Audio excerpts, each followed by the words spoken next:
my coconut.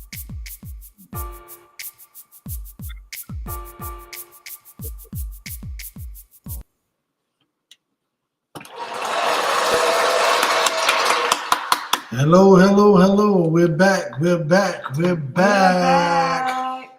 I'm Kel. And I am Quintella. And this is Recipe to Chivalry. All right, all right, all right. Let's get to it. Let's get to it. Let's get to it, he says. Okay. So let's get to it, y'all. So the question that is on the screen: do demographics play a role in dating or marriage? And you're going to have to elaborate on that. Like, exactly what are you talking about so that everybody, our audience, to kind of get it. Like, what do you mean that does demographics play a role in, courting? Let's follow suit first before we get started. Yes, Ask my sir. dear wife to say a quick prayer. As always. As always. Heavenly Father, Lord, we thank you and we bless your name. We thank you for this platform. We thank you for your love and your grace. We ask that this be able to help somebody, for them to come in and just remember that this is a safe place just to kind of talk out all relationship topics. These things we ask and we pray in your name. Amen. Amen. Amen. Amen. Let's give some love to that. Yes, please. All right. So anybody who's been watching this show knows me. Some of my questions are preloaded. Always. They're always not preloaded. always, but no, they are always for the most preloaded. part they are. And I respond the way I'm supposed to. So accordingly. So when I say do demographics play a role in dating or marriage, the angle that I'm coming from would be: have you ever, from the guy standpoint, there's no guys, nobody's on right now, but from the guy standpoint, if you're on YouTube, if you're on Facebook, the question is, have you ever heard somebody say, hey, Southern girls treat you different. They are different from our city counterparts. And the whole Southern Belle type thing, have you ever heard that? So do demographics play a role when you're looking for that long-term partner? Do you want a Southern girl because of the stereotypes and some of the stigmatism, I guess I'll say stigmatism that come with that? Or do you prefer a city girl because sometimes you might like the fast pace, the assertiveness from that type of woman or partner or man in that nature or fact? But that's the angle I'm coming from. What do you think? For me, well, I'm kind of biased because I got the both of both. I got the best of both worlds. So he is you. I think we're talking about you. I don't consider myself country. But you don't? No. But you're MacGyver. That's different. My husband, no, you're country. There's a lot of things about you that are straight country. Like, yeah, he'll get out there, he'll chop some wood, That's necessity. Give him a farm with a bunch of animals. Dr. Doolittle will be on duty. He'll love that. He loves that type of life. Don't get me wrong. Yes, does he love the fast-paced city life too? I think that's where you differ. I got somebody that has both because you've lived both. So for me, I won't technically say that the charm is so much as country as it is, I feel like, just how you're raised, period. Mm-hmm. I feel like it's how you're raised, how you're brought up with certain, just how your parents raised you, basically. I don't know if the Southern Belle or type thing kind of fits. I think it very much fits, but I will get into that a little later. But on what I mean, So from my perspective, right? When you look at when I look back over my experiences, you Mm-hmm. always hear how men talked about, hey, Southern women, yeah, they different, man. They treat you different. They treat you better. Oh, they do this for you. They do that for you. And it was always in comparison to women that would be considered from up north or city like, right? And oh, we got a guest on here today. Hold on a minute. Hey, how you doing? How's it going? Sorry. You can be heard and you can be seen. Or you can not be seen. It's just up to you. You It's can. up to you. I know. All right. And the question is on the screen, and it's do demographics play a role in dating or marriage? And my angle is growing up in Brooklyn, you would hear some guys refer to how Southern women would treat the guys better. And I'm asking, does that play a role sometimes when you're dating or marriage of where that person, especially as a long-term partner, where that person's from, the stereotype of like we threw in there the Southern Belle thing because I'm going to dive into that a So little later. you're basically asking, what's their preference? Do they prefer a Does more? that come into play? Does that come into play? Is that their preference when looking at somebody to date or somebody to pick as a partner? Yes. Those type things. Does that come into mind? Does it come into play? For me, it didn't. Mine just came down to a number of things that I had on my list as far as character, the way you was raised. So I guess if you're looking at it from that standpoint, it may have played a part in it, and I just didn't think about it that way. Okay, so let's ask our guest. What is your take on that, if you like to speak? It's still an individual situation. Okay, I can see that. So I'm gonna like turn the tables on that, right? Okay. So the tables in my situation, I've heard that repeatedly. I've seen it repeatedly. The comparison to how Southern women treat you different, right? So from a woman's perspective, have you ever heard that? That's never been a thing. Oh, I So want a Southern man. so Well, then again, I take that back because I've heard someone, they might not say a Southern man, they'll say a country boy or a okay. country man. So They may want that. so with the two in comparison, let's separate money. Okay. So when I look at from the men perspective, when they would say that, and that's why I'm going to tie in the Southern Belle thing of hospitality, family oriented. And that's the things that would come into play for That's the the thing country, that would come the country into. to men that would come into play. So where you get that from, and is that personal or something you've seen, or something you heard, or just something you just? I mean, I've heard it, but for me, again, it came down just to a number of. Not you individually. What I mean is just hearing it in a broad spectrum. Yeah, I've heard. Oh, get you a good old country boy. Girl, they'll treat you better. They good with their hands. They can make anything. They are respectable. Things of that nature. Okay. It was like, yeah, stay away from the city ones. They ain't up. They fast. They want, yeah. Okay.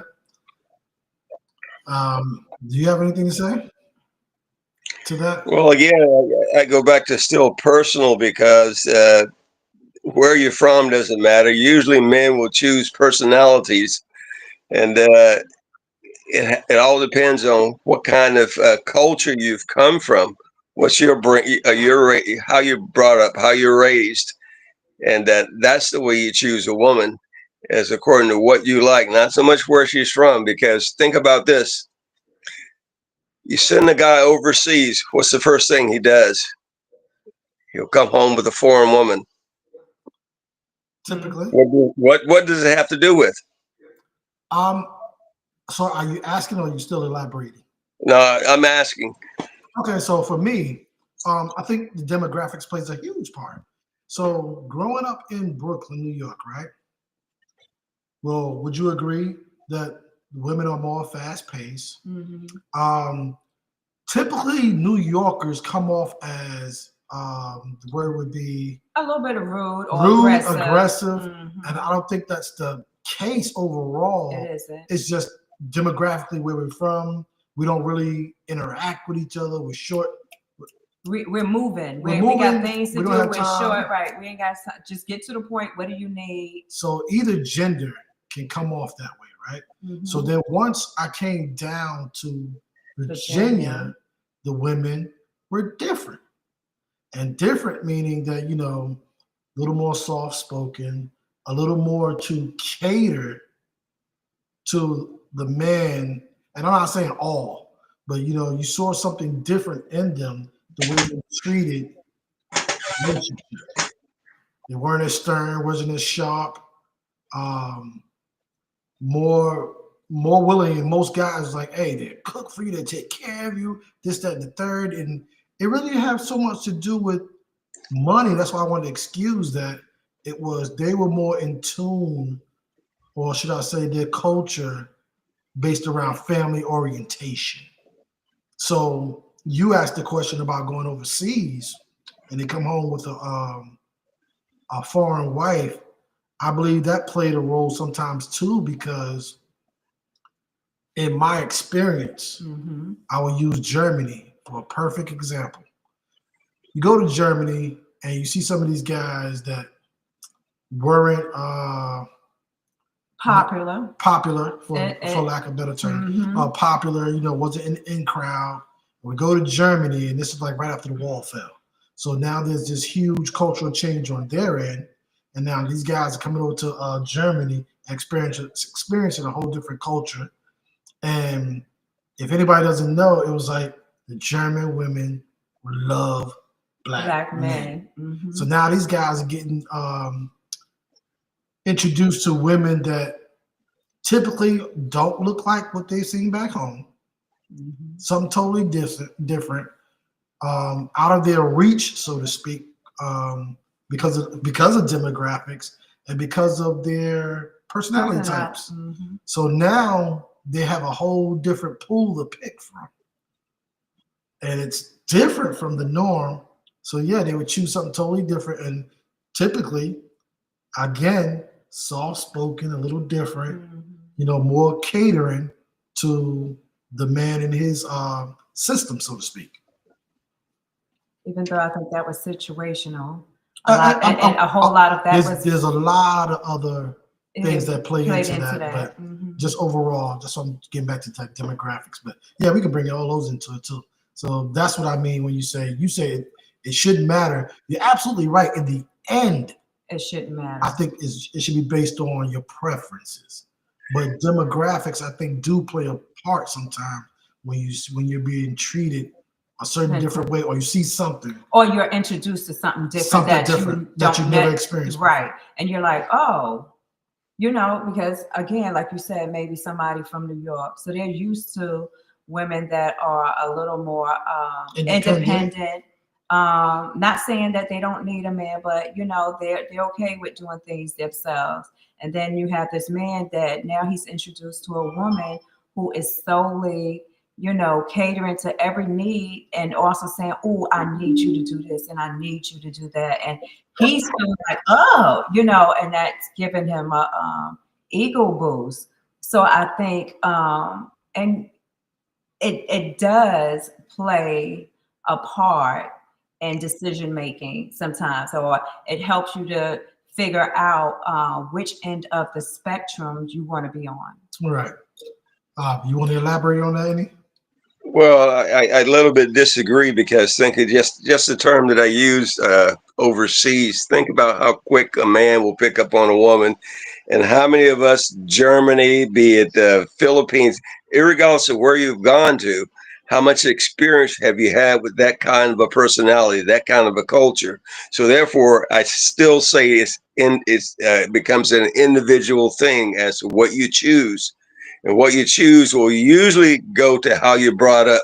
Men will come home with women, like you said, that are Southern type, that are soft spoken, that want certain things from a man, but still they don't get all those things from the women they choose, regardless of where they're at. So it becomes and an individual decision. Um, And not to interrupt you, a very quick decision. Think about this: when a man goes overseas, or a man goes to another state or another country that's somewhere that's close to the United States, he's usually attracted pretty quick to a woman. He doesn't go through a checkoff box as I like this, I like that. It's a pretty quick choice. So he's talking more about attraction. So so we know that men are that first and foremost, everything that they see with their eyes. Yeah, but I think and correct me if I'm wrong. What you're trying to get to is okay on both ends of y'all. Like once you get past that, okay, yeah, she looks good. You're gonna run into a number of different kind of women that look good. Again, it's going to come down to, yes, like you said, that what the individual likes, but those demographics of that individual play a part in your decision making? Like does the things that you're looking for on your list for a partner in this specific demographic, once you go there or once you experience it, does they fit that, and how that moves? right. I mean, I think we're saying the same thing, But different. just from different spectrums. Right. Because if I'm wrong, please correct me. I see your aspect of it is in the end. Your end game, your decision making is still based on your preferences, and I totally agree. And what I'm saying is, I'm not saying this for a fact. I'm just asking the question. I think demographics do play a role also. That my preferences are, all right, let's say I want somebody to go along with my program. This is how I want things done.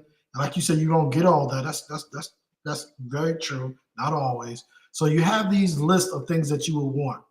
Now, let's say, and your demographic may be huge, it may be small. Like we pointed out the fact that you may not be popular. So if you're not popular, like you alluded to with the experiences, your experiences might not be very vast when it comes to the whole dating pool.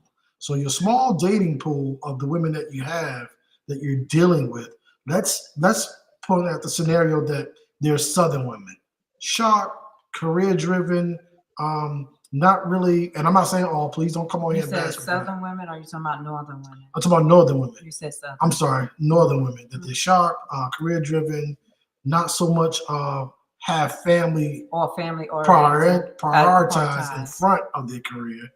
And you leave and you go see somebody else that they fit some of the things, but they're more family oriented. So now, if that family orientation is a priority to me, because of demographics, I would choose the Southern woman because she's more family oriented.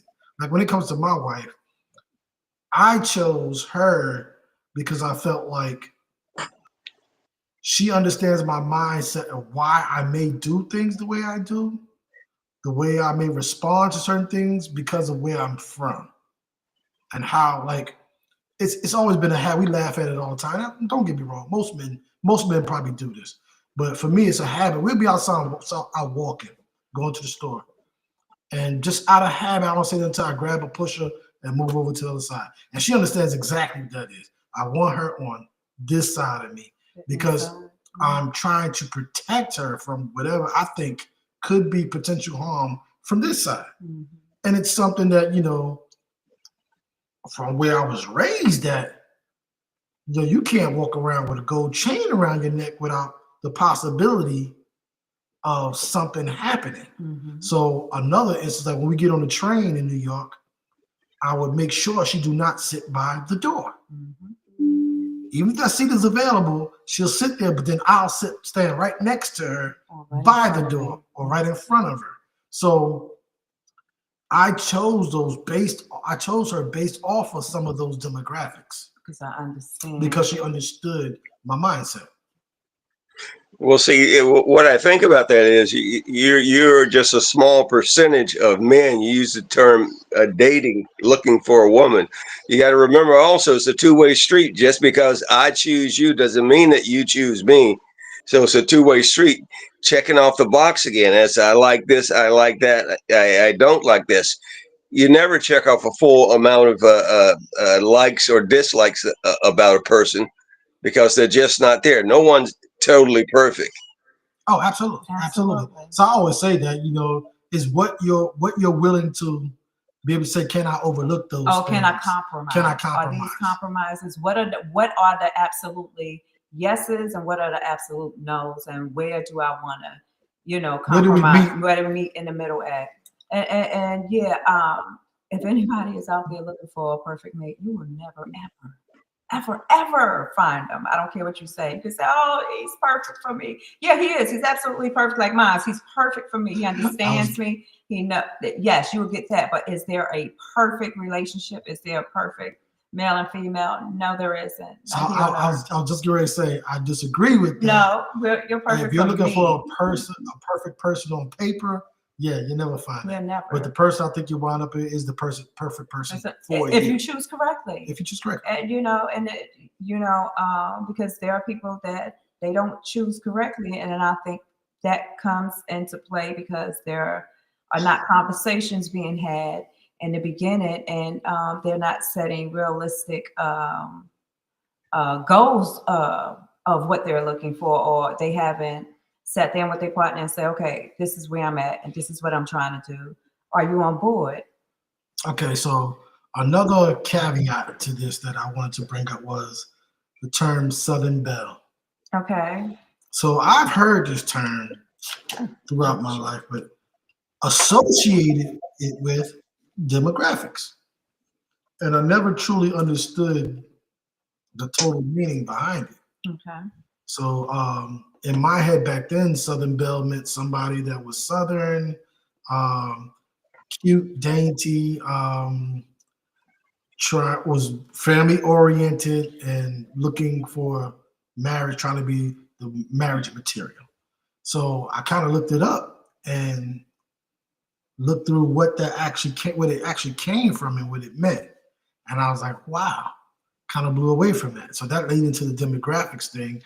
To me, it ties back into modern times now. So did you know the definition in Southern Belle, knowing that you were from here and you already had an idea of what that meant?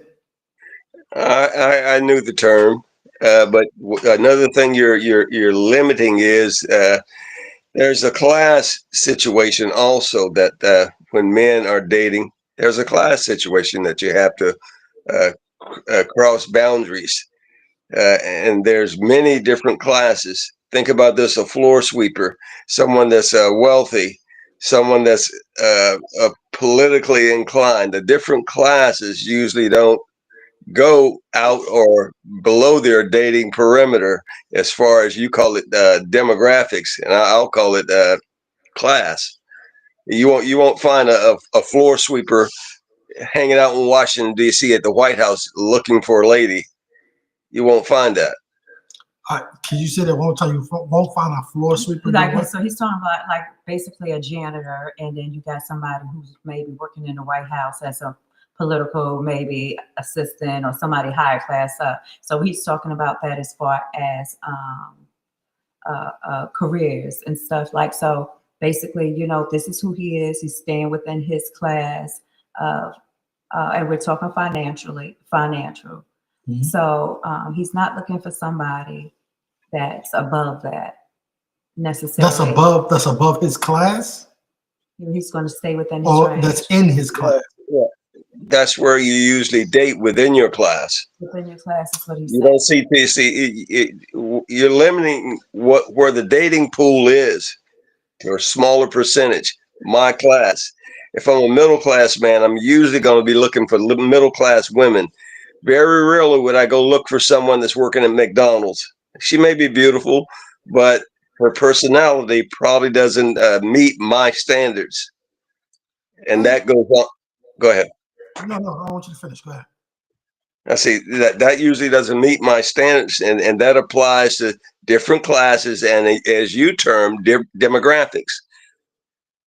Okay, so I disagree. The reason why I disagree, when I look at it, and I'm going for some experiences, I'm going for what I've seen. Especially in New York. Men would date below their class. He's talking about above. No, he's talking about below. Okay. Because they don't meet the standards, right? So he said if he's middle class, he wouldn't, for lack of terms, he wouldn't date someone that was in a poor situation, at least middle class or above, right? So when I think about back from what I've seen, what I experienced, men would date below their so-called class because sometimes, especially when I look at, we've said this plenty of times on this podcast, modern women today are more career driven and more independent. So when you try to date someone that, if you're going from a wealth aspect, that we both make six figures, typically, or should I say, I won't say typically, I think there's, as far as financial goes, they're in the same class. But what you're seeing now is the independency of the woman not wanting to follow that man's program because in her eyes, we're equal. And so some men will be like, I don't want someone that's that strong. They'll go below their class because she wants to follow his program. So when we talk about Southern Belle, I think this ties right into that, right? So Southern Belle, when I looked at it, it said that this was something that was brought up from wealthy white women that evolved into being a sit-at-home wife. Well, actually, it goes even further back to after the war and how men, because it was actually a guy. Talking about the Civil War. The Civil War, whatever his name was, he the one that actually came up with the term Southern Belle. It actually started before the Civil War. When the Civil War came, it started to diminish. Yeah, but because women's rights were starting to, and feminism was starting to come into play. So that Southern Belle thing, they were taken back from labor because the enslavement took over, the slave workforce took over that and moved the women back from having to do hard labor. So then they were propped up to be pretty, cute, and cute and look good and host the parties for these men to show an establishment of wealth, right? So we go past that. Now, when you look at it now, it's been turned around from being derogatory. And you see where they were focused on marrying, trying to look pretty, keeping their name, keeping the wealth. And now when you look at the word Southern Belle, it's still based around that family orientation in marriage. It had more to do with manners, and it was more about a whole persona. Yeah, basically. Yeah, I'll give you that. So now, when you look at it now, and the feminist movement, they're trying to go back to that. I'm just not being a sit-at-home mom. But some women actually want that, and that's their goal, to be taken care of. So you'll find men of wealth that will date down if that woman is willing to go along with that program. Sit at home, take care of the kids, look good, run the household, look good. When I want you to get dressed up, be at a party, and look pretty, that's what I want. Yes. And I'll take care of all of your other needs as far as the household. Absolutely. Okay. So I'll give you a perfect example. Right now, we have somebody in the news that's been out there, to jail, came back. There's a situation out there where there's a videotape of this guy assaulting this woman in the hotel. So we all know what we're talking about. If you ain't, you look it up. But this guy was already making millions and millions of dollars in the music industry. He found this young girl at 18. She was not in his class. But he groomed her and groomed her and groomed her. To what he wanted. To what he wanted, and had her. He didn't marry her, but he stayed with her for years as his girlfriend because she went along with his program. At the time. Well, see, my opinion again, it's the statements you're making, and no disrespect to your statements or how you're handling this, but it's a generalized statement. You're talking about a very small percentage of the population when you make these statements as to who, what, and where. If it was, say, for a larger percentage of the population, I believe your statement that you're making would be a little bit different, because the person you're talking about, that's another class that has recently been created.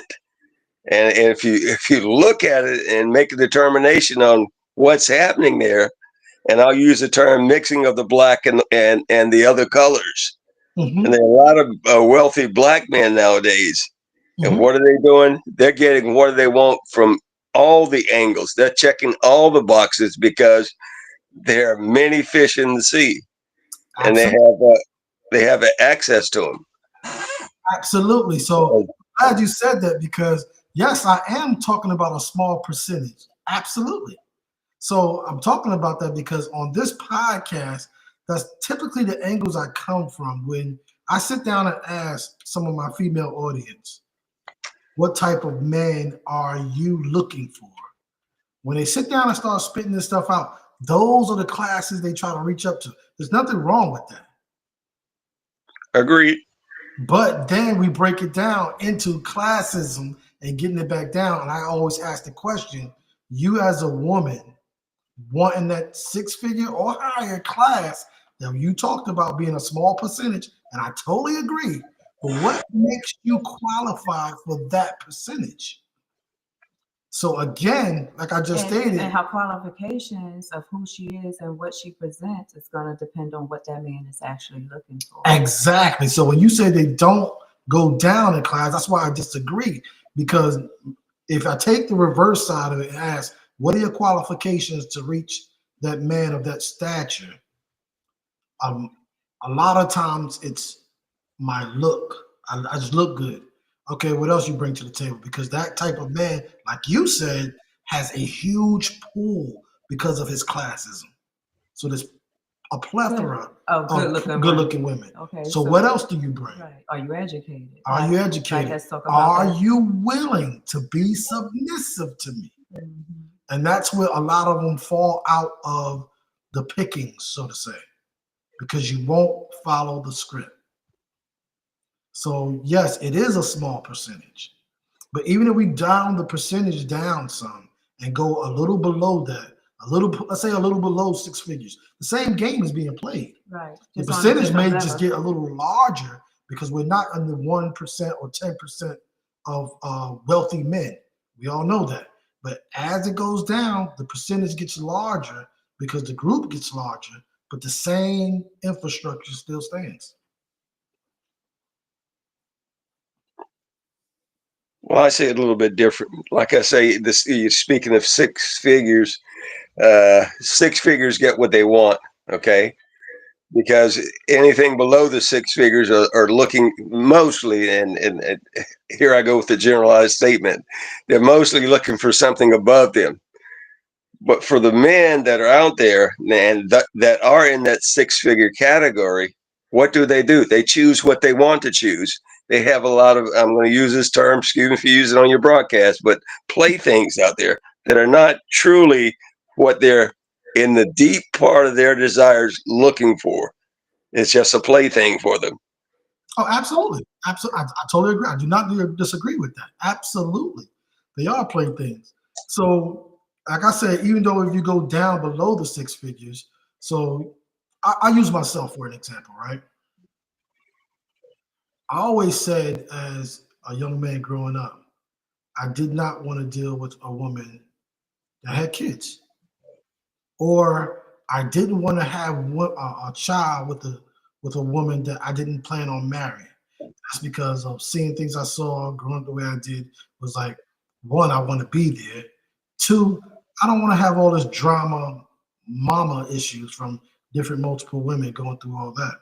So again, at that young of an age, that pool that I'm in would be a large pool. Nothing special about me. Just running around here, like you saying, trying to find plenty of playthings. But as a single man, no kids, I did have a certain standard that some women may be looking for. Oh, he's single. Or he doesn't have any kids. There's no other mama issues that I got to deal with. So when I said the infrastructure still plays, it still stands, is because those caveats still stand in place when men are choosing mates. I think we all, but the majority of men go through that phase of playthings, like you said. But then when we get serious about, okay, we want a forever mate, we start categorizing what's important to us. And that was one of the things I kept bringing up when I talked about earlier of a woman trying to choose that six-figure guy and what were your qualifications. And I'm not saying, I always say on this podcast, it's not fair. I agree. But it is the world that we live in. Right. That the men will sit back and say, okay, you have multiple children. You might fall to this category. And he starts to pick and choose his mate and say, okay, this one will fit what I need, what I want, and what I'm willing to accept. Even if he isn't that high six-figure man, he still has those picks because, in my opinion, and from some of the stuff that I see, is women go on this rant of us being equal. And I don't think we go on a ramp as far as being equal. I just think I think what it is with women, some things they just want to be treated with respect. right. right. Just run it by me. And yes, let's talk about it for a minute instead of you just saying, "Oh, this is the way it's gonna be," and that's it. Right, and I'm not coming from that aspect. So what I'm coming from is, like he just said, play toys, right? Right. Well, the play So toy the was, thing, if that's the game you're playing. if you flip it, we could also be considered their play toy, right? But what I think they kind of lose sight of is this thing called virtue. Right. And they don't realize how important that is. That you're out here playing with playthings, and us as men, when you go to settle for your forever mate, we take that into account. And unfortunately, again, it's not fair. It's the world that we live in. Right. Women are heavily penalized for that. Right. For how many Well, bodies? us, right. We call it body count. Us, we're not as penalized for that, like they are. Yeah, they're not. They get crucified for it. So that's the whole caveat that I try to bring into perspective when we talk about women dating and wanting this particular type of man. Is like previous podcast I brought up, it may be better for women to get married early and young, because you get out there and start getting your playthings, it can screw up your advantages of getting being the pick of the litter. Thank you. Being the pick of the litter. Okay, so because you're gambling. Because our virtue basically puts us at the top of the food chain. Yeah, absolutely. When it comes to men, it's one of the things. Absolutely. I can agree with those statements. Okay. Is anybody on here saying anything? No, nobody's. Okay. Do you have anything? First, I want to give you your flowers. I always want to give my men my flowers when they come on here. This particular man happens to be my father, if anybody doesn't know, Mr. Carl Atkins. Thank you for joining. Do you have anything you want to bring on here? You want to bring up? No, I don't. I just enjoy your podcast because the subjects that you've thrown on this broadcast are kind of down to earth. It makes men think a little more about what life's all about. You're talking. One of the things you talk about is how you were brought up, and that truly has a lot to do with life expectancy down the road as to how you treat women. If a man somewhere in his life learns that women are very emotional and operate on that perspective, they don't really have to fill in all the check boxes for themselves. The emotion end will cover it for them. You know what? They can be on cloud nine as long as that woman is emotionally taken care of. Cloud nine forever. But once you go ahead. No, go ahead. I don't want to cut you off. Go ahead. That's enough. Go ahead. Go ahead. I'm sorry. Oh no. I'm glad you said that because I want to ask you a question, right? So we were both looking at alpha male versus beta male, and definitions they were giving. You have one spectrum saying how beta males are weak and all this, and alpha male is strong. Then you have another spectrum saying that it's not necessarily that the beta male is a weak male, that he's emotionally more intelligent, right. in tune with emotion. So, what do you think about that alpha male, beta male thing?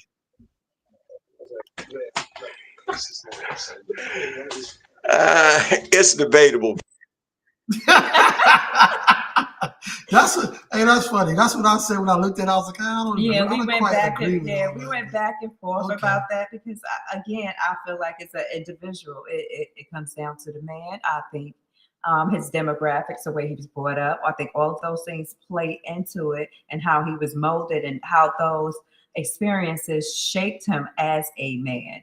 So his life experiences, the way he was, what kind of household was he brought up in? I feel like a number of things play into that on, excuse me, whether, they fall into alpha or beta. And what exactly is that at the end of the day? Nobody can really can agree on exactly what that was, because when we did our research, like he said, one says, okay, beta is just a weak man, and then another one's like, no, he's not weak. He just chooses, a different route on how he handles situations. And he's more of a team player, where the alpha man is just like, okay, it's going to be this way, it's going to be my way, and that's it. So again, I think that's something that everybody probably needs to look at and watch themselves when they say, "Oh, alpha man." And it depends on your definition. And right, and I'm about to say it depends, because I've been known to say, I got an alpha over here, but my alpha is very self-aware. So I think with him being very self-aware, it leaves room for a number of other things. So did you fall out and come back in? Okay. Yeah, that's what happened. Okay. I don't know if I can hear us or not, but yeah. So when you look at it, like they broke down, there was four different types of alpha males, and it seemed kind of like flip-floppy. So I agree with two of them, but I think a true alpha male encompasses all of it. All of it, the way they were trying to put it. They're talking about that, non-adaptive, adaptive, right, and it's like not being flexible or self-aware, and not willing to adjust and being stern on your point and your vision. I was like, I think sometimes that it has to be that way. And then there's other times, well, yes, you need flexibility in your life. Right. You need to be able to compromise and to adapt to the situation and take on somebody else's idea and approach to a situation. And I think that's what makes a true man. Let's just say, forget alpha. I mean, you're going to lead. You're going to definitely lead, but a good leader should also be willing to serve and to listen. And, the only way that can be accomplished is being able to put yourself, in a position to be humble in order to make those things, happen. Yeah, so for some reason we lost our guest. I don't know if they have to run, take care of some business, but we thank you for coming on. We thank you for your interaction. So demographics, he didn't quite agree with everything. I think they're back. Hold on a moment. And we saw some things that we agreed upon. And I like that. I like that, our Absolutely. guests come on and that they have their opinions and they stand on them. That's what this podcast is about. Right. It's a safe space for us to kind of talk things out and to see somebody and to be able to see somebody else's perspective. Absolutely. I don't think I know everything. Right. I just like to have conversations. He does. So, that's what this is about, is for us to engage. and whether you agree or disagree, That's just what come it's on about. here. Let's talk about it. Right, Let's have a because conversation. everything's a learning experience. Absolutely. And that's what we're here to do, is to learn, and to teach. And, I'm definitely always, like my husband said, we are students first before anything. I'm always open to different perspectives. Always. That's the only way to keep growing and to keep moving. The only way. Yeah. The only way. So with that, I think this has been. I think it's been a good episode. I think so too. Wish we'd have more interaction. I think the action that was on was supposed to be what it is. I got some texts, our other people. There were some issues, but we'll talk about that later on. Let's see, he's back. Excuse me, I missed quite a bit of your conversation, so forgive me if I'm commenting wrong on something. It's okay. It's okay. Something wrong here, but somebody used the term compromise. I think that's a beautiful term. Okay. He went back out. He went back out. As soon as you can, come back on. We pick up where you left off. You're about to expound on compromise. And I was the one that brought up compromise. I think I said the word compromise too. We might have, and that's great. Come on. I want to see what he has to say. Me too. I'm definitely interested in seeing, what it is. They said for us to come in at 5. There we go. He's trying to come back. All right. All right, we got you. Can you hear us? I can. I'm having issues with my Wi-Fi here. I moved to another room at one time, and I'm back in the original room I was in, but Wi-Fi is failing. But anyway, I think I was. The happens there. You can. Can you hear me? Yes. The we as men and women have as to what our culture has given us, what we have. Some is that we do check off as being a yes or a no will change during the dating process and even the marriage process, because nothing stays the same forever except taxes and death. Nothing even the personality that I'm marrying or dating will change, and that sometimes can drive either party kind of batty, because hey, when I married you, when I first dated you, all those comments will come at you, and you wonder where they're coming from. I still seem to be the same. Sometimes you don't realize that things have changed about you. Well, I totally agree with that. Absolutely. I mean, that's all part of growing, especially if you're just individual. You're growing every day. Your experiences is what's going to cause you to grow and to see things differently. So with that being, it would be foolish of you to think that somebody would stay the same. And do I want him to stay the same as he was when we first got married at 19? No, I do not. His mindset is a lot different. I want somebody that's where I'm at. We should be growing together. And I think those are the things that maybe should be happening to keep maybe either partner from going batty. So again, those conversations and seeing that change in your partner and saying, hey, I noticed this is going on, where you at, and seeing if y'all can still find some common ground or interest, and to keep moving forward. And I think that's where that comes in at. With those things you check off, absolutely going to change. I mean, I think we're a perfect example of that. Mm-hmm. We've been knowing each other since we were 9, and at one point when we split, I was like, I'm never messing with her again. Yeah. And here she is, my wife. Right. So we both made up in our mind. We were done. Yeah. Right, we were done with each other. But here we are. Here we are. God had other plans. I think the whole thing, you grow because you're growing as a human being. Right. You're having new experiences, and all that is happening. So yes, of course, your worldview starts to change from things you see and experience, right? But I think the key to that is constant communication, because I need to be in communication with my partner and be aware, like you said earlier with the emotion thing, aware of how she's changing, and vice versa. Like right now, I'm in this whole menopause. Let's talk about it. A half So, AC suit and a half heat suit. And and my moods and my emotions, also play a part into that. So, I had to send him information like, look, I don't know what's going on with me. I'm feeling today. Like, leave me alone. And he's like, why are you just so irritated? And I'm like, hey, did I do something? I'm like, no, you didn't do anything. Like, remember, this is going on with me. Just give me a minute. Let me get my life together. Body all over the place. So, not just my body, like everything is chemicals, out of control. everything. Right. She crazy, she crazy. So, like I tell her all the time, this is not me trying to be mushy or stand out, but I tell her I do not love her the way I first did. Mm-hmm. I love her more. Mm-hmm. And the reason why is because of my imperfections, things that I've done. And she's still right here after all these years, I love her for that because, we all think we got it together and we realize that, hey, we fall short here, we fall short there. We learn from our mistakes. And my boo's still right here. Mm-hmm. I'm your rider, baby. Always. I got you back. Always. Even though I want to choke you out half the time, but I got you.